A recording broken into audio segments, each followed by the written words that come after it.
So, i-share ko lang yung aking experience kanina sa clinic. Wala yung waiting doon sa sobrang tagal ng aming schedule, no? Schedule namin 10:30, 9:30 na kami ng 12 kasi sobrang daming mas inuna pa sa amin, mas nauna sa amin, sorry, mas nauna sa amin kasi kahit late kang dumating pero ikaw ay PWD or seniors, talagang mauuna ka naman talaga. So, no questions, no? Ganun talaga naman. So, sa sobrang tagal, syempre, nainip na rin naman kami. So, naghahanap kami ng pwedeng pagkaabalahan sa labas.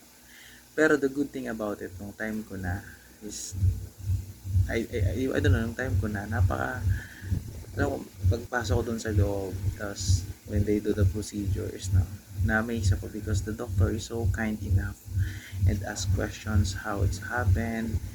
So, parang, sabi ko sa sarili ko, parang worth it naman yung tagal kong hinintay pagdating ko sa loob. Kung eto rin naman, itong klaseng doktor yung nakakausap ko.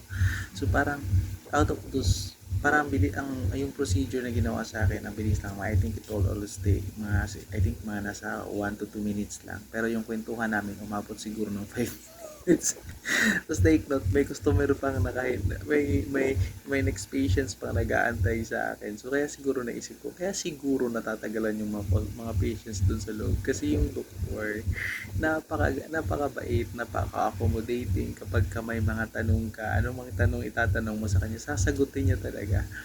So, I'm so amazed, no? And na-bless ko kuya ay ang dami niyang advice na gihatag sa akin. And, Doc, thank you very much, no? It really, gives me an encouragement. And,